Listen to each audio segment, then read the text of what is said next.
ബാബറി മസ്ജിദ് പൊളിച്ച് അവിടെ പ്രശ്നം പരിഹരിക്കണമെന്ന് പറഞ്ഞ EMSന്റെ ആഗ്രഹം പൂർത്തീകരിച്ചതായിരുന്നില്ലേ വിധി? അതല്ലേ സത്യം? അതല്ലേ അതിന്റെ സത്യം? EMS പറഞ്ഞതല്ലേ? ബാബറി മസ്ജിദ് ആദ്യമായി പൊളിക്കണമെന്ന് പറഞ്ഞത് ലീഗല്ല. ആദ്യം പൊളിക്കണമെന്ന് പറഞ്ഞത് സഖാവ് EMS ആണ്. ആരാണ് ഈ ബാബറി മസ്ജിദ് പൊളിച്ച് അവിടെ രാമക്ഷേത്രം പണിയണം എന്ന് ഇന്ത്യയിൽ ആദ്യം പറഞ്ഞത് ആരാ? RSS ആണോ? അല്ല. സുപ്രീം കോടതിയാണോ? അല്ല. വിശ്വനിഷിതാണോ? അല്ല. പിന്നെ ആരാ? സഖാവ് EMS അമ്പൂതിരിപ്പാടാ. EMS ബാബറി മസ്ജിദ് പൊളിച്ചു കളയണം എന്ന് ആവശ്യപ്പെട്ടിട്ടുണ്ട് എന്ന്.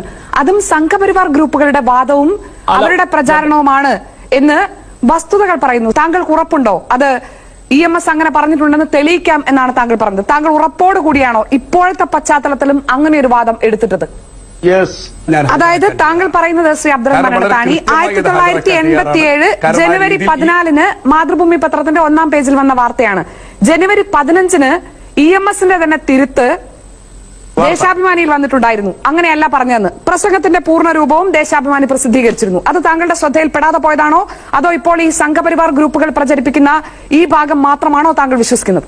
പക്ഷെ ദേശാഭിമാനി തിരുത്തുകയല്ല വേണ്ടത്. രാജ്യത്തിലെ വാർത്താ മാധ്യമങ്ങൾ മുഴുവൻ ആ രീതി റിപ്പോർട്ട് ചെയ്തു എന്ന് മാത്രവുമല്ല, അതും വസ്തുതാവിരുദ്ധമാണ്. ഒരേ ഒരു പത്രമാണ് അങ്ങനെ റിപ്പോർട്ട് ചെയ്തത്. പിറ്റേ ദിവസം ദേശാഭിമാനി റിപ്പോർട്ട് ചെയ്ത പ്രസംഗത്തിൽ കൃത്യമായി പറയുകയും ചെയ്യുന്നുണ്ട്.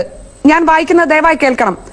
എനിക്ക് മതവിശ്വാസികളെ ബഹുമാനിക്കാനും വിമർശിക്കാനും കഴിയും. ബാബറി മസ്ജിദ് പ്രശ്നവും രാമജന്മഭൂമി പ്രശ്നവും പരിഹരിക്കാൻ ഞാനൊരു നിർദ്ദേശം മുന്നോട്ട് വെക്കുന്നു.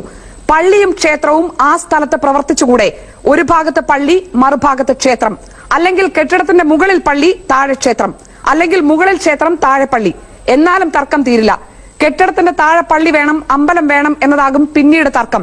പ്രശ്നം ഒത്തുതീർപ്പിലെത്തിക്കുകയല്ല, കൂടുതൽ കുഴപ്പങ്ങൾ ഉണ്ടാക്കി സാധാരണ ജനങ്ങളുടെ ജീവിത പ്രശ്നങ്ങളിൽ നിന്ന് ശ്രദ്ധ തിരിച്ചുവിടാനാണ് സേട്ടും RSSും ശ്രമിക്കുന്നത് എന്നാണ് EMS അന്ന് ആ പ്രസംഗത്തിൽ പറഞ്ഞത്. EMS ബാബറി മസ്ജിദ് പൊളിച്ചു കളയണം എന്നാവശ്യപ്പെട്ടു എന്ന് പറയുന്നത് വസ്തുതാവിരുദ്ധവും ചരിത്രവിരുദ്ധവുമായിരിക്കും എന്നുള്ളത് കൊണ്ടാണ് ഞാനത് ഓർമ്മിപ്പിച്ചത്.